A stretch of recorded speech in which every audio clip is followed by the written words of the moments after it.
everybody, and welcome to the first more official version of Quarantine Coffee Corner. Notice, I have two hands now. I'm just recording this. I'm not putting it on Instagram, so I have one hand on the record button. No, I have dual hand capabilities now. Yep, I'm way cooler. So, for people that didn't know, I'm turning short form Quarantine Coffee Corner into long form Quarantine Coffee Corner of more of like a hangout. Maybe occasionally there's questions. Who knows? But the first thing that is the most important about Quarantine Coffee Corner is well, first of all, I'm in quarantine. I actually am now. I'm working from home for a month, which makes this a lot easier to do. And also we need coffee, which I have. I usually drink, usually I'm drinking this black Craft Boss coffee because it's my favorite one. From like coffee I'm not making. I'm too lazy to buy coffee or to make coffee right now, so I'm buying coffee. But I also have this Café de Boss. Café crème, which is milk and espresso. So I'm going to take that, but drinking out of the bottle is a little non-classy. So I have my Final Fantasy VII Remake commemorative glass that I won from a lottery. So we're going to go ahead and put this in here, and that's how we're drinking our coffee today. Ugh. I should tell you right now, the whole setup is very precarious. I have a jewelry box underneath a tissue box, which is on top of a phone stand, which is not very sturdy. And then the phone is on it. And the phone is plugged in because this is my Galaxy 6, which is my old phone. And my old phone has a battery life of about 3 seconds. It's just because it's an old phone. It's nothing against Galaxy S6s. It's an old phone. My current phone has a much better battery, but it's got a way worse camera and a terrible microphone, so that's why we're not using it. But we have our coffee ready to go, and I would like to talk today to you about my obscene amount of good luck. I was thinking about the topic because the other day I was talking to a friend from a job I used to work, but she's being temporarily fired for a month. And one of my one of my old coworkers from a job before that, which is my big scary job, if people don't know about that story, but I worked for a bad company for a few months, but she has a new job, and she also was told basically like go back home, like we can't afford, another person, but like Japan is her home now.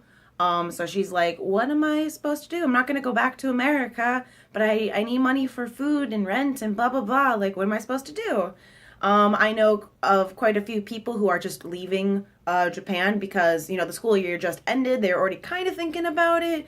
And then, like, the shoe dropped, essentially. And they're like, okay, no, I'm going. I'm leaving. Bye. And I know what you're thinking. Kristen, what does that have to do with your obscene amount of good luck? So I've always had a weird amount of good luck. I just get to go through life knowing that things will generally work out somehow. And this does not mean that everything good always happens to me. Good things do not always happen to me. Terrible things happen to me all the time. But I go into it knowing that I'll get out. There's going to be a tunnel that will get me out of all of the nonsense. And I don't mean that in an inspirational, there's always a light at the end of the tunnel. Everybody should just believe in themselves and then everything will work out. No, I mean this specifically for me. Stupid, crazy things happen to me and everything works out. I do not recommend it for most people. I am just weird. And a lot of the good luck follows incredibly bad luck, or it stems out of the bad luck. For an example that I think will illustrate how nonsense it is, not to promote myself, but to promote myself, I wrote a book, I finished it in December. I had been writing it for a very long time, but in like September of last year, something inside of me was like, yo, we gotta finish this book. And I don't know what it was, because I've been saying that to myself for like 13 years. I don't know why September was like you're going to do it month. And I had been telling myself already, it's not going to be a great book. I just want it to be a good book. This is a book that I'm writing for myself. It's, like a pet project. It's not going to be really publishable by most people. I just like want to get it done and say that I did it, because I can't move forward in my life without doing this. I say in life, but in my creative life, I should say. And so I kind of just pushed myself forward and I got it all done, and yay, good job, Kristen. Right around the time of November, I was talking to one of my old coworkers, who's in Australia right now, I think. She might have come back. But she was saying like, hey, like, if you're stressing yourself out, like, why are you doing that to yourself? Like, just like wait, like finish the book when you finish the book. Why are you pushing so hard for it to be finished by Christmas or this or that? And I was like, it just has to be done by Christmas. Something in me is saying it has to be done by Christmas. And it was, and it came back from the editor.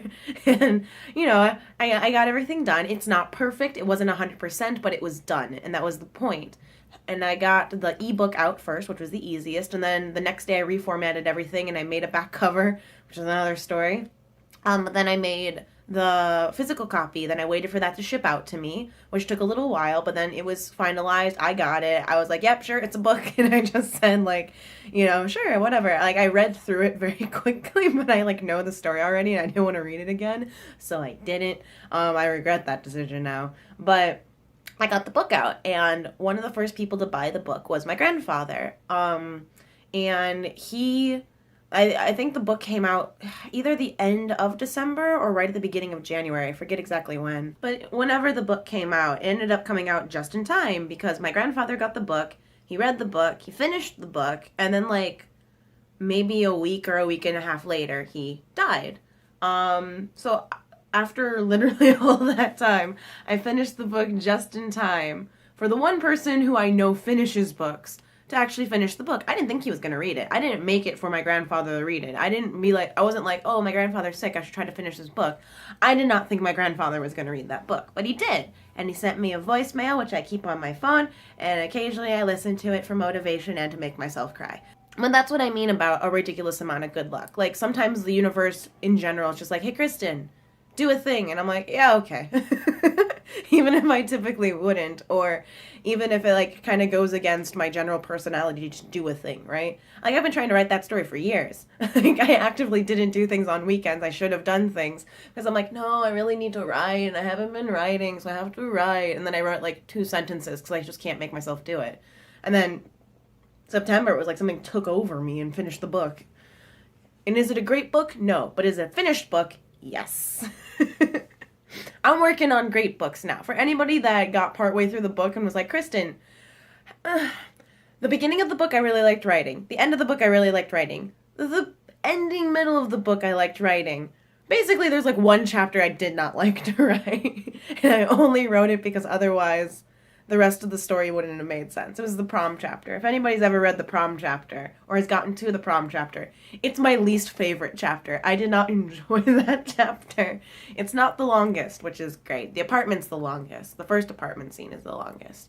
I like that scene. My favorite scene my favorite chapter is literally the chapter after it with the ID. I called it ID. I don't remember. I think it's called The New Me or something. I call it the ID chapter. That's my favorite chapter.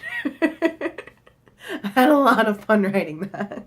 A lot of people, especially the ones who know I teach overseas, occasionally are like, hey, you teach overseas, how's that been going for you? Blah, blah, blah, blah, blah, I have a friend that's thinking about it. What advice would you give her? Or I'm thinking about doing it. What advice would you give me? How did you build up the courage to do it? How do you stay out there? Don't you miss people? Blah, blah, blah, blah, blah. And my general answer is I just knew I could. The moment I heard that teaching overseas was a job, I was like, yeah, okay, we're going to do that. That sounds like a thing I would do. Got it. Okay. And it was Kristen at 19, if you had asked her if we were going to have a job overseas where we'd be away from everyone we know for years at a time, I'd be like, no, I wouldn't take that job. My friends are too important to me. And, this and that. And, I don't really want to deal with it. And, my comfort zone's at home. And, it seems like it's going to cost a lot of money and blah, blah, blah. But the moment I heard the job of teaching overseas, something in my brain was yeah, that's the thing we're gonna do. Got it. Okay, check. We found it. It just clicked. And even though some people in my life were no, this is a bad idea. You're gonna regret it. What are you gonna do when you fail? We can't help you. You're gonna be too far away. Something in me was this is worth the fight. And I did, and I pushed forward, and I got through it, and now I've been doing it for 5 years. Ooh, 6. It's almost 6 years since I started doing this. I graduated in 2014. When did I get old? And I bring all this up at this time because I want to talk about last year.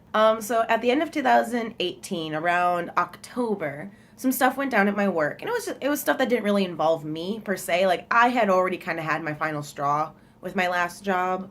I already knew I wanted to leave. I just didn't know where I wanted to go or how long it was going to be or what kind of job I wanted to switch to. And the idea at that time, in October of 2018, was that I was going to study really hard, get really good at Japanese, and whenever I finally got good enough to like get a, maybe not like a business job, like maybe not like a translation job, but just like a better job, maybe like an office job or something. I was gonna leave my company and I was gonna go do that, or I was going to shoot to be a translator, and then whenever I was good enough to be a translator, I was gonna leave and then do something. And then at the beginning of November, some stuff happened with some people that I worked with. It again wasn't stuff that happened to me, but I was kind of angry on their behalf, and something in my head went, "Yo, we're quitting. This is it. We're done. This is the end of our time here." And you know, the logical part of my brain goes, "But then what are we gonna do? Where are we gonna go? Blah blah blah blah blah." But the inside universe is talking to Kristen part of my brain was like, "But we're done. This is it. We have to go find a new job. Okay, thanks, bye." And so I did. I started looking for new jobs, and in January 2019, I found the job that I would have now. And I interviewed there, and it went well, so I knew where I was going. And I had a friend at the time. People who are watching this now, because I have like 25 people that watch me, would know who it is. But for the sake of the future, we're going to call her Tara. But Tara and I were starting to fight about a lot of things. Most specifically, just like why I'm in Japan, what my role in Japan is. It sounds petty, it sounds little, it sounds not like a big deal, but I mean, like, I was spending the better part of 2 months basically only talking to her, and she was driving me crazy, and I needed help, and it just slowly became, you know, less and less help. Like, she was supposed to help me move, and then she backed out. She was gonna help me talk to the real estate people, and then she backed out. And, you know, just like basic little friend tasks, just no. And then I was like, okay, well, can you at least like drive the van and then I'll do all the moving? Oh, okay, we can do that. And then she's like, oh, actually, no, we can't. So here's like all these, you know, services that cost $2,000, $1,000, $2,000 for this move. Whereas renting a truck is like $40. It's like, cool, thanks. And so I basically just got fed up. And then like she tried to play it off as like, oh, I feel like I'm being too nice to you all the time. And like, oh no, we're done. So but her and I got into a big fight, and she was the one person really supporting me on my move, and something just went, nope, now's the time, we're cutting it off now. And I did. It was a very toxic friendship, and I completely cut it off, and I have never been happier. But it was at a bad time because I was moving and I didn't have an apartment, and I don't have good enough Japanese to talk to real estate people. I barely have good enough English to talk to real estate people.